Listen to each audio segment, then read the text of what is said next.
할렐루야. 예수님께서 지금 우리와 함께 하시고 우리 예배를 기뻐 받으시는 줄을 믿습니다. 저는 하나님의 은혜와 여러분들의 기도로 저번 주 화요일 네팔 선교에서 잘 귀국하였습니다.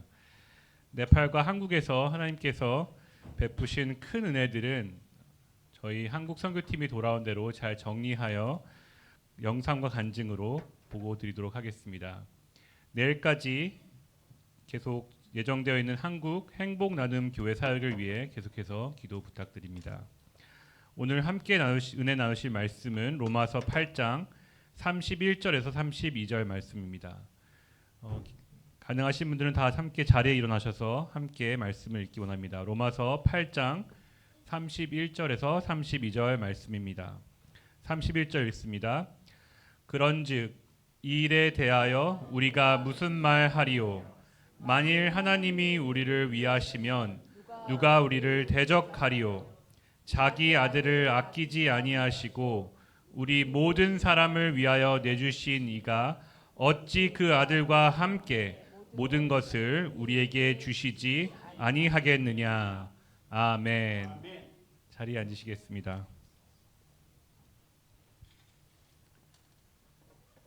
오늘은 하나님이 우리를 위하시면이라는 제목으로 함께 은혜 나누기 원합니다. 우리는 예수 그리스도의 이름을 믿고 영접함으로 하나님의 자녀가 되는 권세를 얻었습니다. 그러므로 하나님께서는 우리의 완전한 아버지 되십니다. 지난 목요일에 하나님께서 우리의 아버지 되신다는 의미에 대해서 나누었습니다. 하나님께서 우리 아버지 되신다는 의미는 그분께서 우리의 보호자시오 우리를 공급하시는 공급자 되신다는 의미입니다.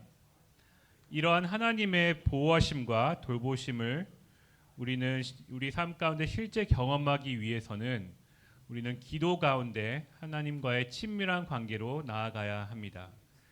즉 하나님께서 나의 방패 되시고 나의 도움 되시는 그 은혜를 경험하기 위해서는 우리는 기도 가운데 하나님과의 친밀한 관계 가운데 나가야 하는 것입니다. 그리고 이 기도는 예수님께서 가르쳐 주신 기도는 종교인의 기도가 아니라 자녀의 기도입니다. 이 주기도문이 종교인의 기도가 아닌 자녀의 기도가 되기 위해서는 우리는 성숙함과 또 동시에 친밀함으로 하나님께 나가야 하는 것입니다.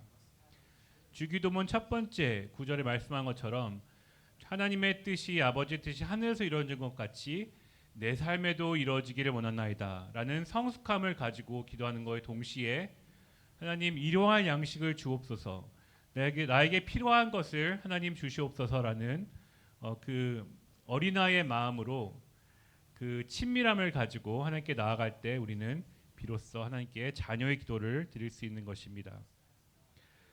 그리고 우리는 오늘 계속해서 하나님께서 우리 아버지 되신다는 것의 은혜를 그 의미를 나누려 합니다. 오늘도 함께 생각해 보기 원합니다. 아버지가 자녀에게 어떤 존재일까요? 앞에 나눈 것처럼 어린 자녀에게 아버지는 보호자이고 공급자이고 또 모든 것 되십니다.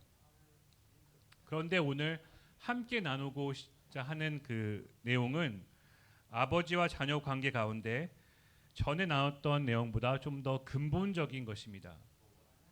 도대체 어떤 것이 아버지와 자녀 관계 가운데 그 보호자 되심과 또 돌봐주시는 공급자 되어주시는 것보다 근본적인 것이 있을까요?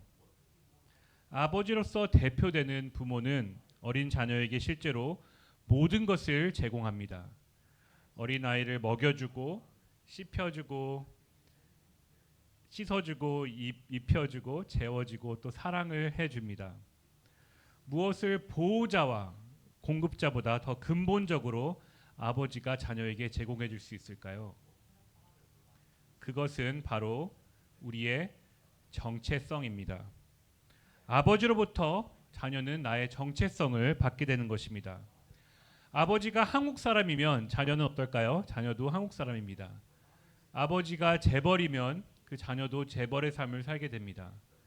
아버지가 대통령이라면 그 자녀도 대통령에 대한 그 걸맞는 예우와 그 권력을 누리며 살아가게 됩니다. 또 아버지가 크리스찬이면 그 자녀는 교회에서 자라나게 될 것입니다. 이렇듯 아버지의 인종, 재력, 직업, 또 사회적 위치, 그리고 종교 등 아버지의 모든 것이 곧 나의 정체성이 되는 것입니다. 이것은 성경에도 등장하는 개념입니다. 성경에서 어떤 사람을 처음 소개할 때 그 사람에 대해서 이 사람은 누구누구의 아들 아무개이다라고 소개를 합니다. 그리고 그 인물이 실제로 그 아버지보다 훨씬 더 유명해지고 또 많은 것을 이루고 그렇다 할지라도 많은 것을 존경을 받고 성취를 이뤘다 할지라도 성경에서는 계속해서 그 사람을 가리켜 아무개의 누구누구의 아들 아무개라고 소개를 합니다. 이 좋은 예가 다윗 왕입니다. 다윗의 이름이 처음 성경에 등장하는 것은 룻기 4장 말씀입니다. 그곳에서 다윗을 가리켜 오벳은 이새를 낳고 이새는 다윗을 낳았더라라고 룻기 4장에서 말씀하고 있습니다. 그리고 다윗이 처음으로 골리앗을 무찔러서 역사에 자기의 이름을 드러내고 또 사울 왕 앞에 불려 나가서 자기를 소개할 때 그는 나는 주의 종 베들레헴 사람 이새의 아들이니이다라고 자기를 소개합니다. 심지어 다윗 왕이 죽고 나서 10 북이스라엘 지파가 이제 솔로몬의 아들 르호보암을 떠나 나라가 분리되는 과정 가운데도 이 10 북이스라엘 지파는 말하기를 우리가 다윗과 무슨 관계가 있느냐 이새의 아들에게서 받을 유산이 없도다. 이스라엘아 각각 너희의 장막으로 돌아가라. 다윗이여 이제 너는 내 집이나 돌보라 라고 다윗의 왕조로부터 완전 돌아섰습니다. 그래서 10 북이스라엘 지파와 두 남유다가 분리될 때도 다윗의 왕조에 관해서 이새의 아들이라고 칭을 합니다. 그리고 마지막으로 성경에 다윗의 이름이 등장하는 사도행전 13장에서도 하나님께서 그를 일으켜 내가 이새의 아들 다윗을 만나니 내 마음에 맞는 사람이라 내 뜻을 다 이루리라 말씀하셨습니다. 이렇듯 아버지는 자녀에게 무엇보다도 근본적으로 정체성을 제공해 주는 것입니다. 동일하게 하나님께서 우리의 아버지 되신다는 그 근본적인 의미는 하나님께서 우리에게 변하지 않는 영원한 정체성을 제공해 주신다는 것입니다. 그것은 바로 우리는 하나님의 자녀라는 정체성입니다. 우리가 사는 다민족 국가인 이 미국은 특히 정체성이 사회적 중요한 이슈입니다. 요즘 많은 젊은이들이 정체성의 혼란을 겪고 있습니다. 특히 이민자의 자녀인 우리 자녀들이 언젠가 한번 이 정체성의 혼란을 겪게 될 수도 있습니다. 내가 한국 사람인지, 내가 미국 사람인지, 내가 이곳에 정말 속한 사람인지 자기의 정체성에 대한 혼란을 겪는 것입니다. 하지만 오늘날에는 어떤 인종이든 상관없이 부모가 이민자이든 아니든 상관없이 많은 사람들이 자신의 정체성에 혼란을 겪고 있습니다. 그 이유는 하나님을 떠나 살 때 사람은 자신의 정체성에 혼란을 겪을 수밖에 없는 것입니다.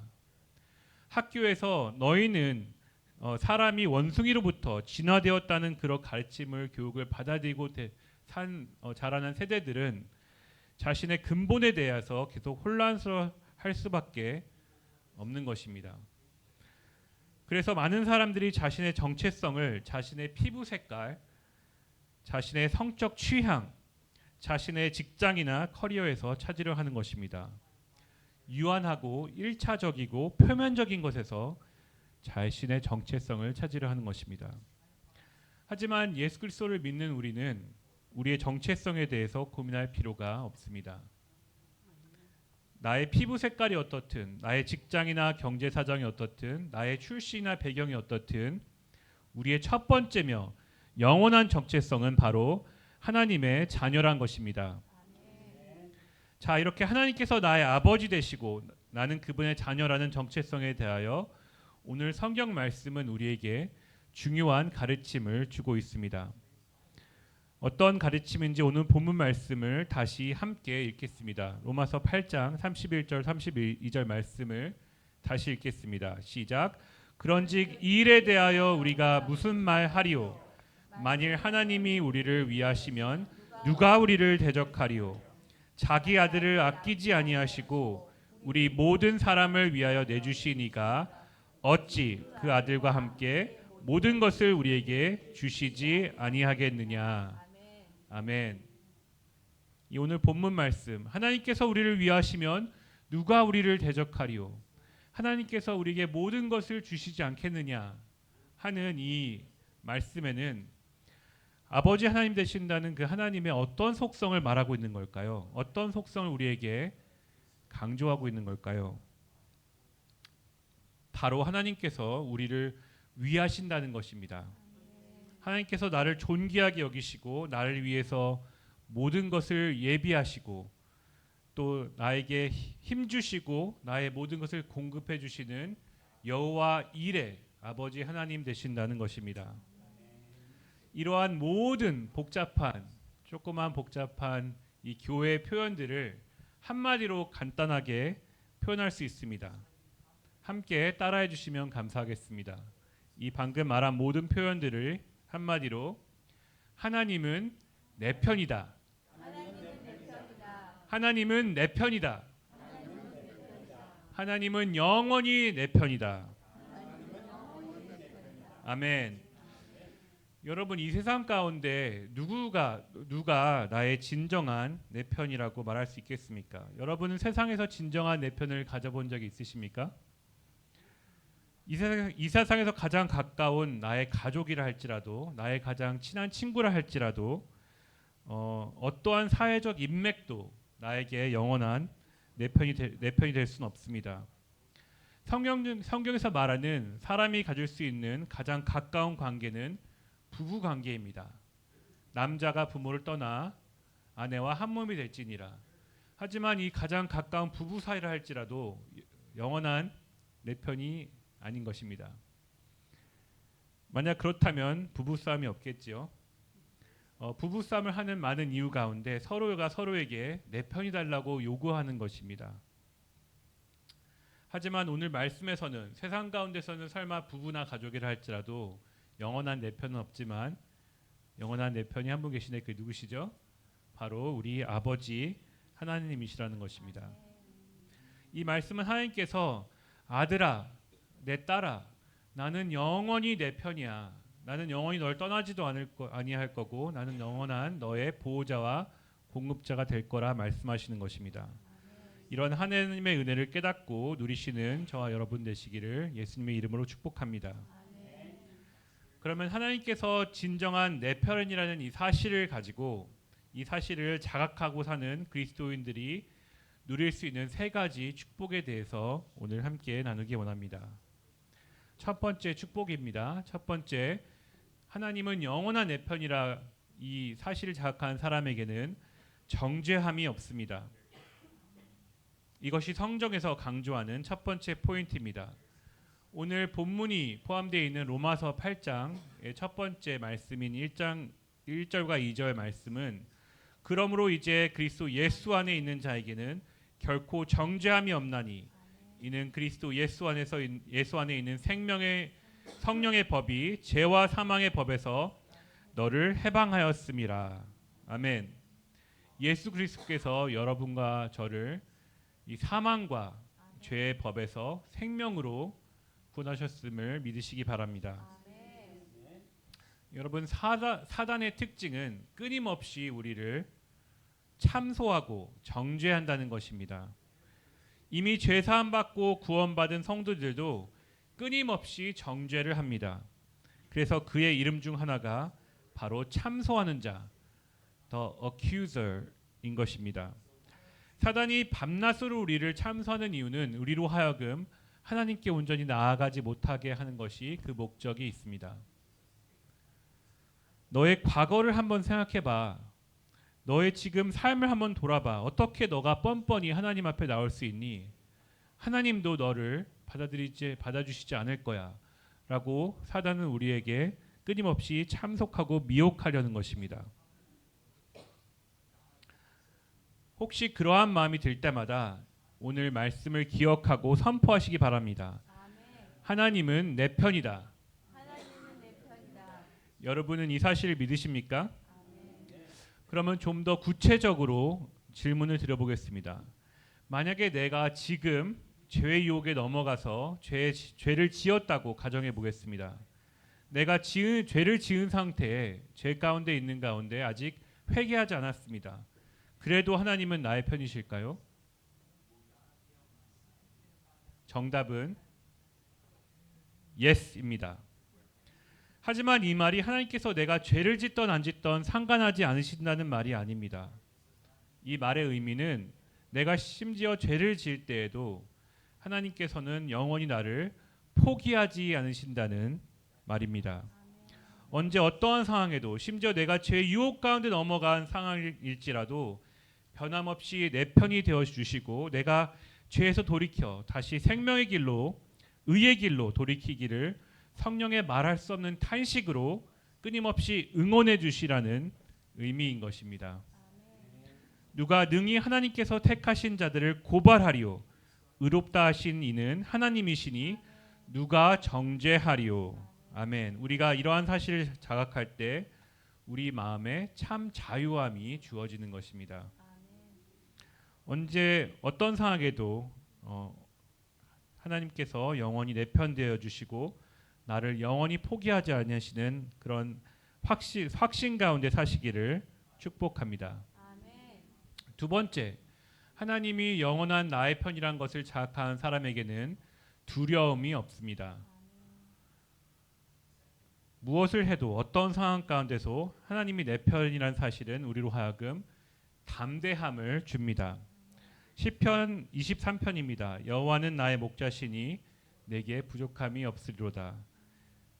4절입니다. 내가 사망의 음침한 골짜기를 다닐지라도 해를 두려워하지 않은 것은 주께서 나와 함께 하심이라.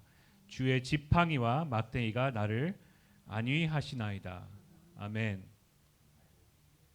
하나님께서 나의 편인 것을 확신한 사람에게는 세상과 세상의 환경과 또 모든 문제를 초월하는 담대함이 있는 것입니다. 여러분 혹시 위라클이라는 유튜브 채널을 알고 계십니까? 박이라는 청년이 20대 후반에 2014년도에 추락 사고로 전신마비 판정을 받았습니다. 의사로부터 평생 걷지도 못할 뿐 아니라 평생 목 밑으로 손가락도 하나 까닥하지 못하고 전혀 움직일 수 없는 삶을 살게 될 거라는 말을 들었습니다. 하지만 이 청년은 의사로부터 이런 말을 들었음에도 좌절하지 아니하고 또 자기의 삶을 비관하지 않았습니다. 아무리 긍정적인 사람이라도 이렇게 절망적인 소식을 의사로부터 들은다면 절망에 빠지고 말 것입니다. 그런데 이런 의사의 절망적인 말에도 이 독실한 크리스찬이었던 이 박이 청년은 자신이 반드시 언젠가 일어날 것이라는 확신이 있었다고 합니다. 그래서 6개월 동안 끊임없는 피나는 재활 끝에 이제 휠체어를 혼자 타고 돌아다닐 수 있는 정도가 되었습니다. 사고 전에는 신체적으로 건강했기에 지나가다가 장애를 가진 사람을 보아도 자신의 일이 아니라고 생각했다고 합니다. 하지만 사고 후 병원에서 자신보다 더 힘든 많은 환자들을 본 후 생각이 바뀌어 2019년부터는 자신과 비슷한 처지에 있는 이들에게 희망과 또 장애인으로서 이용한 지식을 전달할 수 있는 위라클이라는 우리 모두에게 기적이라는 뜻의 위라클이라는 유튜브 채널을 시작하였습니다. 그래서 그는 휠체어를 타고 전국 방방 곳곳을 돌아다니며 그 외에도 설계 곳곳을 누비는 모습을 보여주며 다른 장애를 가지고 있는 사람들에게 희망과 도전을 주고 있습니다.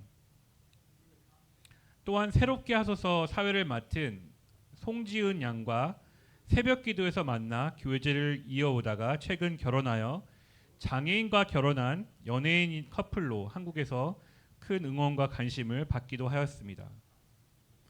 이 미라클 채널을 통해 무려 윤석열 대통령이 직접 장애인 돌봄 서비스를 대폭 보강하겠다라는 댓글을 달아 화제가 되기도 하였습니다.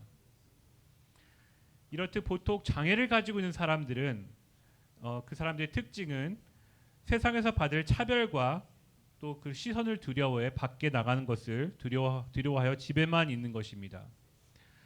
그런데 이 박위 청년의 삶을 제가 보았을 때 제가 가장 인상 깊게 느껴졌던 것은 바로 세상을 향한 담대함이었습니다.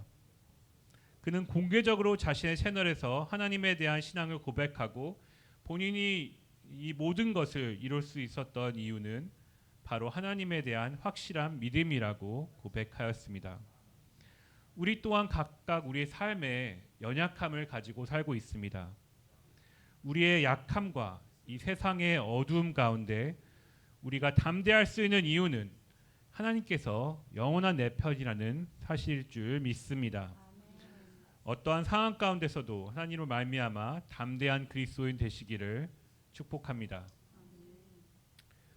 세 번째 마지막으로 하나님께서 내 편이다라는 확신에 찬 사람이 가지고 있는 누릴 수 있는 축복은 바로 우리에게 주어진 무궁한 가능성을 누리는 것입니다. 하나님께서 내 편인 우리는 주 안에서 무엇이든지 할 수 있습니다. 하나님께로부터 근거한 이 자유함과 또 담대함을 토대로 우리는 주 안에서 우리가 꿈꿔왔던 많은 것을 이룰 수 있는 것입니다. 빌립보서 4장 13절 말씀을 보겠습니다. 내게 능력 주시는 자 안에서 내가 모든 것을 할 수 있느니라. 아멘. 어떤 성경 학자들은 이 빌립보서 4장 13절 말씀이 제가 방금 소개한 이런 말씀이 아니고 12절을 근거해서 실제로 이 빌립보서가 말씀하는 것은 다른 의미라고 주장을 합니다. 실제로 우리가 모든 것을 할 수 있는 것에 이룰 수 있다는 의미가 아니라고 주장을 합니다. 12절을 함께 보겠습니다. 12절부터 함께 보면 12절에는 내가 비천에 처할 줄도 알고 풍부에 처할 줄도 알아 모든 일에 배부르며 배고픔과 풍부와 궁핍에도 일체의 비결을 배웠노라. 그리고 나서 13절 그러므로 내게 능력 주시는 자 안에서 내가 모든 것을 할 수 있느니라. 그래서 일부 사람들이 주장하기를 이 말씀의 뜻은 실제로 내가 어떤 새로운 일을 어떤 대단한 일을 내가 꿈꿔왔던 일 나의 능력 밖의 일을 이룰 수 있다는 일이 아니라 12절과 연결해서 내가 비천에 처할 뿐만 아니라 풍부에 처할 때에도 있지만 내가 상황을 주도해서 변화시키는 것이 아니라 그냥 이 상황에 주어진 상황 가운데 인내하며 견디게 된다는 말씀이라고 주장을 합니다. 여러분 실제로 그럴까요? 아닙니다. 실제 성경 말씀은 그렇지 않습니다. 우리는 실제로 내게 능력 주시는 자 안에서 내가 모든 것을 할 수 있음을 믿으시기를 바랍니다. 그저 주어진 궁핍하고 아프고 병들고 관계가 깨어지고 가정이 무너지고 고난이 있는 내 삶에 에워싸는 이 환경 가운데 그저 내가 인내하고 가난하든 풍부하든 일체의 비결 가운데 그냥 지내게 되는 것이 아니라 주님의 능력으로 이 모든 상황을 변화시키게 될 줄 믿습니다. 하나님이 우리를 위하시면 누가 우리를 대적하리요. 자기 아들을 아끼지 아니하시고 우리 모든 사람을 위하여 내주시니가 어찌 그 아들과 함께 모든 것을 우리에게 주시지 아니하겠느냐. 이미 하나님께서는 독생자 예수 그리스도를 우리에게 아끼지 아니하시고 십자가의 구속으로 내주셨습니다. 어찌 우리에게 나의 가난을 이길 능력을, 병을 이길 능력을, 우리 가정을 회복할 능력을, 주님 안에서 새 삶을 살게 될 능력을, 또 주님의 나라를 위하여 크게 쓰임받을 능력을 주시지 아니하겠습니까? 하나님이 내 편이라는 이 사실을 확신함으로 이러한 역사가 여러분 삶에 일어나기를 예수 그리스도의 이름으로 축복합니다. 오늘 말씀을 정리하겠습니다. 하나님은 여러분을 사랑하십니다. 아버지 하나님은 여러분을 존귀히 여기십니다. 아버지 하나님은 영원히 여러분 편이십니다. 누가 우리를 그리스도의 사랑에서 끊으리요? 환난이나 공고나 박해나 기근이나 적시나 위험이나 칼이랴 사망이나 생명이나 천사들이나 권세자들이나 현재일이나 장래일이나 능력이나 높음이나 깊음이나 다른 어떠한 피조물이라도 우리를 우리 주 그리스도 예수 안에 있는 하나님의 사랑에서 끊을 수 없으리라. 아멘. 아버지 하나님이 내 편임을 확신하는 자에게는 결코 정죄함이 없습니다. 오직 자유함으로 언제든지 담대히 하나님의 보좌로 나아가시기를 축복합니다. 또 하나님이 내 편이라는 확신 있는 자에게는 결코 두려움이 없습니다. 사랑 안에 두려움이 없고 온전한 아버지의 사랑이 모든 두려움을 내쫓는 것을 믿으시기 바랍니다. 이러한 믿음과 담대함으로 세상을 이기시기를 축복합니다. 마지막으로 아버지 하나님이 내 편임을 확신하는 사람에게는 우리에게는 승리가 주어집니다. 주 안에서 나에게 주어진 이 자유함, 담대함, 무한한 가능성을 가지고 세상을 이기시는 저와 여러분 되기를 예수님의 이름으로 축복합니다. 함께 일어나서 하나님을 찬양하기 원합니다.